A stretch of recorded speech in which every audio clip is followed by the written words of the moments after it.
പണ്ട് പണ്ട് ഋഷിമാരുടെയും സത്യാന്വേഷികളുടെയും നാട്ടിൽ നചികേതസ് എന്നൊരു ബാലനുണ്ടായിരുന്നു. അവനൊരു സാധാരണ കുട്ടിയായിരുന്നില്ല. ബുദ്ധിമാനും ജിജ്ഞാസുവും ലോകത്തെക്കുറിച്ചുള്ള ആഴത്തിലുള്ള അവബോധവും നിറഞ്ഞവനായിരുന്നു നചികേതസ്. അവന്റെ പിതാവ് വാജസ്രവസ് ജ്ഞാനിയും ആദരണീയനുമായ ഒരു ഋഷിയായിരുന്നു. ദേവന്മാരെ പ്രീതിപ്പെടുത്താനും അവരുടെ അനുഗ്രഹങ്ങൾ നേടാനുമായി അദ്ദേഹം വളരെ വലിയ യാഗങ്ങളും യജ്ഞങ്ങളും നടത്താറുണ്ടായിരുന്നു. ഒരു ദിവസം അദ്ദേഹം വളരെ പാവനമായ വിശ്വജിത് യാഗം എന്ന അതീവ പ്രാധാന്യം നിറഞ്ഞ ഒരു മഹത്തായ യജ്ഞം നടത്താൻ തീരുമാനിച്ചു. ഈ യാഗത്തിൽ മഹർഷി തൻ്റെ എല്ലാ സമ്പത്തും പുരോഹിതന്മാർക്കും ദേവന്മാർക്കും സമർപ്പിക്കും. ഊർജ്ജസ്വലനും ഭക്തനുമായ നചികേതസ് യാഗത്തിന്റെ വിവിധ അനുഷ്ഠാനങ്ങൾക്കായി തയ്യാറെടുക്കുവാൻ പിതാവിനെ സഹായിക്കാൻ ആരംഭിച്ചു. പൂക്കൾ അർപ്പിക്കുകയും അഗ്നി ജ്വലിപ്പിച്ച് യജ്ഞം നടത്തുകയും ചെയ്യുന്ന ആചാരങ്ങൾ അവൻ കൗതുകത്തോടെ നിരീക്ഷിച്ചുകൊണ്ടിരുന്നു. എന്നാൽ ചടങ്ങ് പുരോഗമിക്കുവാൻ തുടങ്ങിയതോടെ ചില കാര്യങ്ങൾ കണ്ട് അവൻ അല്പം അസ്വസ്ഥമാകാൻ തുടങ്ങി. പാൽ നൽകാനും വയലിൽ പണിയെടുക്കുവാനും കഴിയാത്ത ശോഷിച്ചതും വാർദ്ധക്യം ബാധിച്ചതുമായ പശുക്കളെ തന്റെ പിതാവ് ബ്രാഹ്മണർക്ക് ദാനമായി നൽകുന്നത് അവൻ കണ്ടു. നമുക്ക് ആവശ്യമില്ലാത്ത വസ്തുക്കളെ നമ്മൾ ദാനമായി നൽകുകയാണെങ്കിൽ അതെങ്ങനെ യഥാർത്ഥ ദാനമാകുമെന്ന് അവൻ ചിന്തിക്കാൻ തുടങ്ങി. ഒരു യഥാർത്ഥ യാഗത്തിലൂടെ എങ്ങനെയാണ് ദൈവങ്ങളെ പ്രസാദിപ്പിക്കുവാനാകുക? എന്താണ് യഥാർത്ഥ ദാനം? ശുദ്ധമായ ഹൃദയത്തോടെയും നിഷ്കളങ്കത നിറഞ്ഞ ശബ്ദത്തോടെയും അവൻ തൻ്റെ പിതാവിൻ്റെ അടുത്തെത്തി. നിറഞ്ഞ നിഷ്കളങ്കതയോടെ അവൻ അച്ഛനോട് ചോദിച്ചു, അച്ഛാ, അങ്ങ് എന്നെ ആർക്കാണ് ദാനം നൽകുവാൻ പോകുന്നത്? തൻ്റെ പുത്രന്റെ നിഷ്കളങ്കമായ ചോദ്യം കേട്ടെങ്കിലും അദ്ദേഹം ആദ്യം അത് അവഗണിക്കുകയാണ് ചെയ്തത്. യാഗത്തിന്റെ തിരക്കുകളിൽ മുഴുകിയ അച്ഛനോട് അവൻ വീണ്ടും തന്റെ ചോദ്യം ആവർത്തിച്ചു. തന്നെ അലോസരപ്പെടുത്തുന്ന രീതിയിലുള്ള ചോദ്യം കേട്ട് ക്രുദ്ധനായ വാജസ്രവസ്, ഞാൻ നിന്നെ മരണത്തിന്റെ ദേവനായ യമന് നൽകുവാൻ പോവുകയാണ് എന്ന് മറുപടി പറഞ്ഞു. പിതാവിന്റെ വാക്കുകൾ അന്നത്തെ കാലത്ത് സത്യവും യാഥാർത്ഥ്യവുമായി കണക്കാക്കപ്പെട്ടിരുന്നു. അതുകൊണ്ട് തന്നെ താൻ അത് അനുസരിക്കണമെന്ന് നചികേതസിന് ഉറപ്പായിരുന്നു. തന്റെ പിതാവിന്റെ വാക്കുകൾ കേട്ട് ഭയപ്പെടുന്നതിന് പകരം അവൻ അവയെ ധൈര്യത്തോടെ സ്വീകരിച്ചു. അവൻ ചിന്തിച്ചു, എന്റെ വിധി അങ്ങനെയാണെങ്കിൽ ഞാൻ നേരിട്ട് യമന്റെ അടുക്കിലേക്ക് പോയി സത്യം അന്വേഷിക്കും. മരണത്തിന്റെ നാഥനായ യമദേവന് എനിക്ക് എന്തെങ്കിലും തരത്തിലുള്ള ജ്ഞാനം നൽകുവാൻ കഴിയുമെങ്കിൽ ഞാൻ അവയെ പരിപൂർണമായി സ്വീകരിക്കുകയും ചെയ്യും. അങ്ങനെ നചികേതസ് യമന്റെ രാജ്യമായ പാതാളത്തിലേക്കുള്ള യാത്ര ആരംഭിച്ചു. യമലോകത്തേക്കുള്ള പാത ഇരുണ്ടതും ഭയാനകവുമായിരുന്നു. ഭീതിജനകമായ നിഴലുകളും ശബ്ദങ്ങളും നിറഞ്ഞ പാതയിലൂടെയാണ് അവൻ സഞ്ചരിച്ചത്. പക്ഷേ നചികേതസ് ദൃഢനിശ്ചയത്തോടെ തന്റെ യാത്ര തുടർന്നു. അവന്റെ ഹൃദയം സ്ഥിരതയുള്ളതും മനസ്സ് ഏകാഗ്രവുമായിരുന്നു. അവൻ യമന്റെ കൊട്ടാരത്തിലെത്തിയപ്പോൾ യമൻ അവിടെ ഉണ്ടായിരുന്നില്ല. മാത്രമല്ല, കൊട്ടാരം ഒഴിഞ്ഞു കിടക്കുകയായിരുന്നു. യമനെ കാണാതെ മടങ്ങുകയില്ല എന്ന് തീരുമാനിച്ച നചികേതസ് അവിടെ തന്നെ കാത്തിരുന്നു. അങ്ങനെ 3 പകലും 3 രാത്രിയും ആഹാരമോ വെള്ളമോ വിശ്രമമോ ഇല്ലാതെ അവൻ ക്ഷമയോടെ യമദേവനെ കാത്തിരുന്നു. അവന്റെ മനസ്സും ബുദ്ധിയും ഉറച്ചതും അചഞ്ചലവുമായിരുന്നു. ഒടുവിൽ യമൻ തിരിച്ചെത്തിയപ്പോൾ തന്നെ കാത്തിരിക്കുന്ന ഒരു കൊച്ചു കുട്ടിയെ കണ്ട് അത്ഭുത സ്തബ്ധനായി. മരണത്തിന്റെ അധിപനായ യമൻ ഭീമാകാരനും അഗ്നിജ്വാലകളോടുകൂടിയ കണ്ണുകളും കിരീടവുമുള്ള ഒരു ഭയാനക രൂപമായിരുന്നു. എന്നാൽ നചികേതസിനെ കണ്ടതോടെ യമദേവന്റെ ഹൃദയം മൃദുലമായി മാറി. മനസ്സിൽ വാത്സല്യം നിറഞ്ഞു. ഈ കുട്ടി സാധാരണക്കാരനല്ലെന്നും സത്യാന്വേഷിയാണെന്നും യമൻ മനസ്സിലാക്കി. യമൻ പറഞ്ഞു, ഹേ കുലീനനും ഉത്തമനുമായ കുഞ്ഞെ, എന്റെ രാജ്യത്തെത്തുകയും 3 ദിവസങ്ങളോളം ഭക്ഷണമോ വിശ്രമമോ ഇല്ലാതെ നിർഭയനായി എന്നെ കാത്തിരിക്കുകയും ചെയ്ത നീ ശരിക്കും ഒരു മഹാത്മാവ് തന്നെയാണ്. അതിഥികളെ അതീവ ശ്രേഷ്ഠരായി കാണുകയും ആദരിക്കുകയും ചെയ്യുന്ന ഒരു രാജ്യമാണ് എൻ്റേത്. എന്നാൽ വിധിയാം വണ്ണമുള്ള ഒരു ആതിഥ്യ മര്യാദയും നിനക്ക് നൽകാനാവാത്തതിൽ ഞാൻ വളരെ ദുഃഖിതനാണ്. അതിനു പകരമായി ഞാൻ നിനക്ക് 3 വരങ്ങൾ നൽകാൻ ആഗ്രഹിക്കുന്നു. നിനക്കിഷ്ടമുള്ളതെന്തും ചോദിക്കാം, അത് നിനക്ക് ലഭിച്ചിരിക്കും. നചികേതസ് തന്റെ ജ്ഞാനവും വിവേകവും ഉപയോഗിച്ച് ആദ്യത്തെ വരത്തെ ശ്രദ്ധാപൂർവം തിരഞ്ഞെടുത്തു. തന്റെ പിതാവിന്റെ കോപം ശമിപ്പിക്കണമെന്നും അദ്ദേഹത്തെ ശാന്തിയും സ്നേഹവും നിറഞ്ഞ ഒരാളായി വീട്ടിലേക്ക് തിരികെ എത്തിക്കണമെന്നുമാണ് അവൻ ആവശ്യപ്പെട്ടത്. നിഷ്കളങ്കനായ ആ ബാലന്റെ ആവശ്യം കേട്ട് യമൻ പുഞ്ചിരിച്ചു. നിന്റെ ആഗ്രഹം ഞാൻ നിറവേറ്റിയിരിക്കുന്നു. നിന്റെ പിതാവിന്റെ ഹൃദയം സന്തോഷത്താൽ നിറയുകയും അദ്ദേഹം ശാന്ത സ്വരൂപനായി മാറുകയും ചെയ്യുന്നതാണ്. അദ്ദേഹം നിറഞ്ഞ മനസ്സോടെ നിന്നെ വീട്ടിലേക്ക് സ്വാഗതം ചെയ്യും. തന്റെ രണ്ടാമത്തെ വരം ഈ ലോകത്തിന്റെ മംഗളത്തിനായാണ് നചികേതസ് ആവശ്യപ്പെട്ടത്. അവൻ പറഞ്ഞു, ജരാനരകളോ രോഗങ്ങളോ മരണഭയമോ വിശപ്പോ ദാഹമോ അങ്ങനെ യാതൊരു കഷ്ടതകളും സ്വർഗത്തിലില്ല. അതിനാൽ ദേവന്മാരെ പോലെ അമരത്വം പ്രാപ്തമാക്കി ഭൂമിയിലുള്ള മനുഷ്യരെ സേവിക്കാനാവുമെങ്കിൽ അതാണ് ഈ ലോകത്തിനായി എനിക്ക് ചെയ്യാവുന്ന ഏറ്റവും വലിയ സേവനം. തനിക്കും സകല ചരാചരങ്ങൾക്കും മംഗളം മാത്രം ഭവിക്കുവാനുള്ള കർമ്മങ്ങൾ മാത്രമേ ഞാൻ ചെയ്യുകയുള്ളൂ. അതിനാൽ സ്വർഗത്തിലേതുപോലെ തന്നെ അതിപവിത്രമായ ഒരു ജീവിതം നയിക്കുവാനുള്ള ജ്ഞാനം തനിക്ക് നൽകണമെന്ന് നചികേതസ് യമദേവനോട് അഭ്യർത്ഥിച്ചു.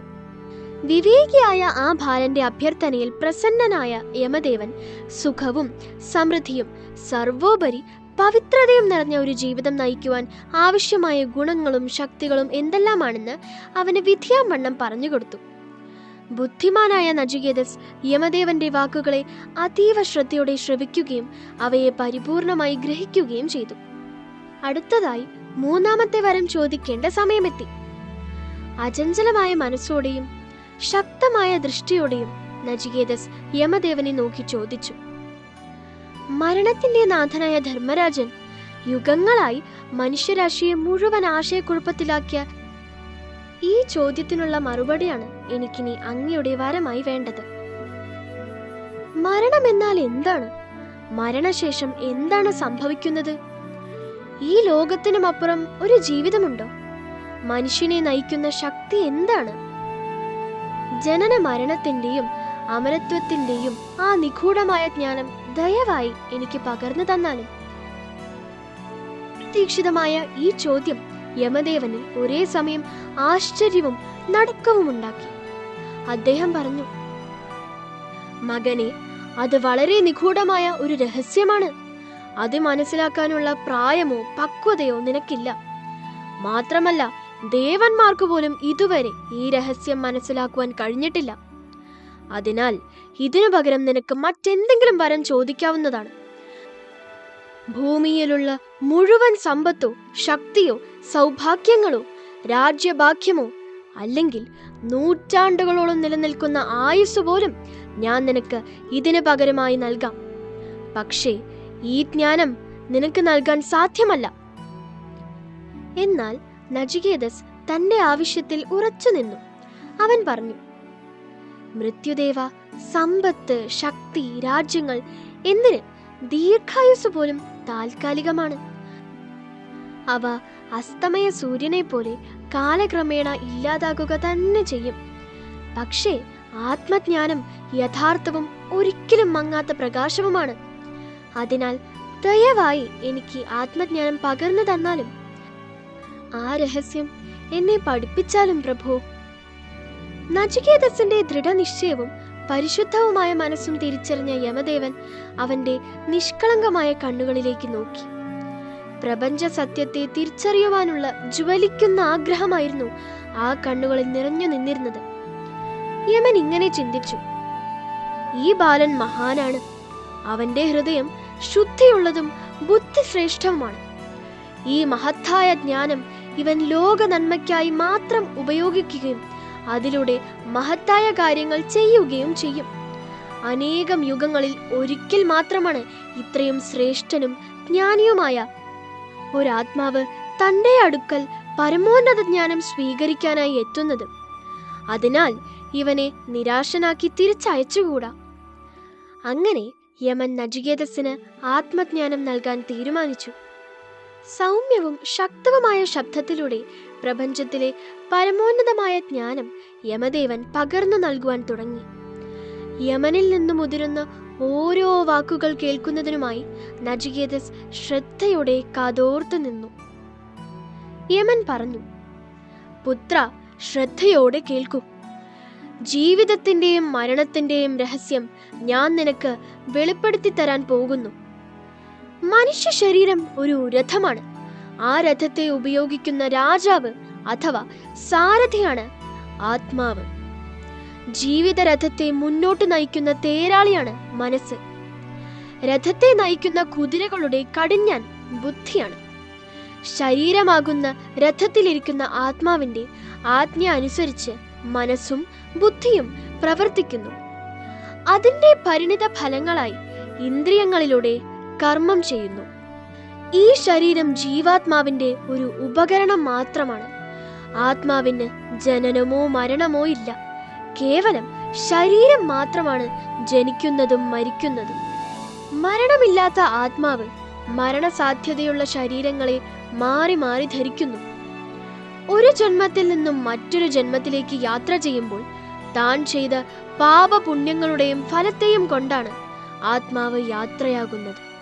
പിന്നീട് അതിനനുസരിച്ച് ജീവിതത്തിൽ സുഖമോ ദുഃഖമോ അനുഭവിക്കേണ്ടതായി വരുന്നു. ആത്മാവ് ഒരിക്കലും അണയാത്ത ഒരു ജ്വാല പോലെയാണ്.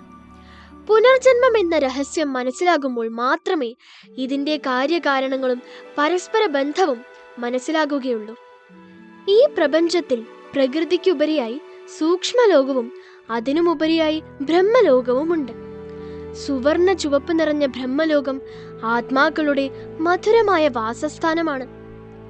യമന്റെ വാക്കുകൾ കേട്ട നചികേതസിന്റെ കണ്ണുകൾ വിടർന്നു. അവന്റെ മനസ്സിലെ അനേകം ചോദ്യങ്ങൾക്കുള്ള മറുപടികളായിരുന്നു യമദേവന്റെ വാക്കുകളിൽ നിറഞ്ഞു നിന്നിരുന്നത്. യമദേവൻ പറഞ്ഞു, നീയും നീ അടങ്ങുന്ന സകല മനുഷ്യരാശിയും അനേകം ഗുണങ്ങളും അളവറ്റ ശക്തികളും നിറഞ്ഞ പ്രകാശ ബിന്ദുക്കളാണ്. ആകാശത്ത് മേഘങ്ങളിൽ ജലകണങ്ങൾ വിശ്രമിക്കുന്നത് പോലെ നിങ്ങൾ എല്ലാവരും പരമമായ ശാന്തിയിൽ ആ സുവർണ ചുവപ്പ് നിറഞ്ഞ ബ്രഹ്മലോകത്ത് വിശ്രമിച്ചിരുന്നവരാണ്. ബ്രഹ്മലോകത്തിൽ എല്ലാ ആത്മാക്കളും പരമപവിത്രവും പരമശാന്തവുമാണ്. ഭൂമിയിലെ ഈ ജീവിത നാടകത്തിൽ വേഷമിട്ട് അഭിനയിക്കുവാൻ കാലചക്രത്തിൽ അവരവരുടെ സമയമാകുമ്പോൾ അവിടെ നിന്നും ആത്മാക്കൾ ഭൂമിയിൽ വന്ന് ജന്മമെടുക്കുന്നു. പരമാത്മാവാണ് ആത്മാക്കളുടെ എല്ലാം പിതാവും രക്ഷകനും സുഹൃത്തും എല്ലാം. പരമജ്യോതിയും പരമകാരുണികനുമായ ആ ദിവ്യ ചേതസ്സിനെയാണ് നാം പരമാത്മാവ് അഥവാ ശിവൻ എന്ന് വിളിക്കുന്നത്. പരമാത്മാവിന്റെ സാന്നിധ്യവും സ്നേഹവും ഓരോ ആത്മാവും അനുഭവിക്കുവാൻ തുടങ്ങുമ്പോൾ ജനന മരണ ചക്രങ്ങളിലൂടെ ആത്മാവിൽ വന്നു ചേർന്ന ദുർവികാരങ്ങളും ദുർഗുണങ്ങളും ഇല്ലാതാകാൻ തുടങ്ങുന്നു. അങ്ങനെ മനുഷ്യൻ ചെയ്യുന്ന കർമ്മങ്ങൾ സത്കർമ്മങ്ങളും പുണ്യപ്രവർത്തികളുമായി മാറുന്നു. ഏതു വിധത്തിലാണോ സൂര്യ തേജസ് ഭൂമിയിലെ ഓരോ ജീവജാലങ്ങൾക്കും പ്രകാശകിരണങ്ങളുടെ രൂപത്തിൽ ലഭിക്കുന്നത്, അതുപോലെ തന്നെ ബ്രഹ്മലോക നിവാസിയായ പരമാത്മാവിന്റെ സാന്നിധ്യവും സ്നേഹവും അനുഭവിക്കുവാൻ ഓരോ ആത്മാക്കൾക്കും സാധിക്കുന്നതാണ്.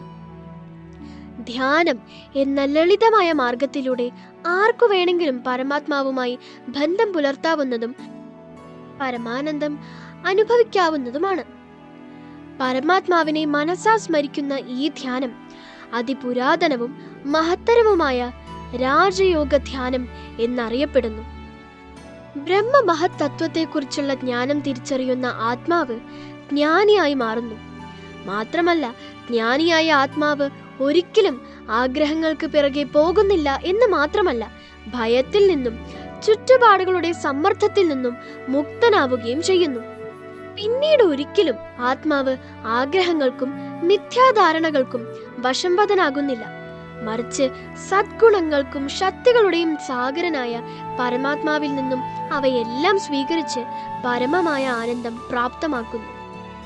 യമദേവൻ തനിക്ക് നൽകിയ ജ്ഞാനം പരിപൂർണമായി ഗ്രഹിച്ച നചികേതസ് പറഞ്ഞു, ധർമ്മരാജൻ, ഇനി എനിക്ക് മരണത്തെ ഭയമില്ല. കാരണം അതെന്റെ പുതിയൊരു യാത്രയുടെ തുടക്കമാണെന്ന് ഞാൻ തിരിച്ചറിഞ്ഞിരിക്കുന്നു. നചികേതസിന്റെ വാക്കുകൾ കേട്ട് യമൻ പുഞ്ചിരിച്ചു. അദ്ദേഹത്തിന്റെ തീജ്വാലയുള്ള കണ്ണുകളിൽ വാത്സല്യം നിറഞ്ഞു. യമൻ പറഞ്ഞു, മകനെ, നീ ഇപ്പോൾ ശരിക്കും ഒരു ജ്ഞാനിയാണ്. ഏറ്റവും ശ്രേഷ്ഠമായ ജ്ഞാനമാണ് നിനക്ക് ലഭിച്ചിരിക്കുന്നത്. മഹത്തരമായ രാജയോഗ ധ്യാനം സ്വയം അഭ്യസിക്കുകയും മനുഷ്യരാശിക്ക് മുഴുവൻ പങ്കിടുകയും ചെയ്യുക. നിനക്ക് നന്മകൾ നേരുന്നു. യമദേവനോട് നന്ദി പറഞ്ഞുകൊണ്ട് തനിക്ക് ലഭിച്ച അതിശക്തവും അതിശ്രേഷ്ഠവുമായ ജ്ഞാനം മനുഷ്യരാശിക്ക് പകർന്നു നൽകുവാനായി നചികേതസ് ഭൂമിയിലേക്ക് തിരിച്ചു. തിരികെ മടങ്ങുമ്പോൾ അവൻ ഭാരരഹിതനും അഭിമാനം നിറഞ്ഞവനുമായിരുന്നു. ലോകത്തിലെ ഏറ്റവും ശ്രേഷ്ഠമായ ഒരു നിധിയാണ് തനിക്ക് ലഭിച്ചിരിക്കുന്നത് എന്ന അഭിമാനം അവനിൽ നിറഞ്ഞു നിന്നു. വീട്ടിലേക്ക് തിരിച്ചെത്തിയ നചികേതസിനെ സ്വീകരിക്കുവാൻ പിതാവായ വാജസ്രവസും ഋഷിമാരും കാത്തുനിന്നിരുന്നു. അവർ അവനെ ഊഷ്മളതയോടെ സ്വാഗതം ചെയ്തു. മഹർഷിയുടെ കോപം അപ്രത്യക്ഷമായി എന്ന് മാത്രമല്ല, നചികേതസിന് ലഭിച്ച ശ്രേഷ്ഠമായ ജ്ഞാനത്തിൽ ആ പിതാവിന്റെ അന്തരംഗം അഭിമാനപൂരിതമായി. തനിക്ക് ലഭിച്ച ജ്ഞാനം നചികേതസ് മനുഷ്യരാശിക്ക് പകർന്നു നൽകി. സഹജവും അതിലളിതവുമായ രാജയോഗാധ്യാനം അഭ്യസിച്ച് ലോകം പരിവർത്തനത്തിന്റെ പാതയിലേക്ക് നടന്നെടുക്കുവാൻ ആരംഭിച്ചു. ഓം ശാന്തി.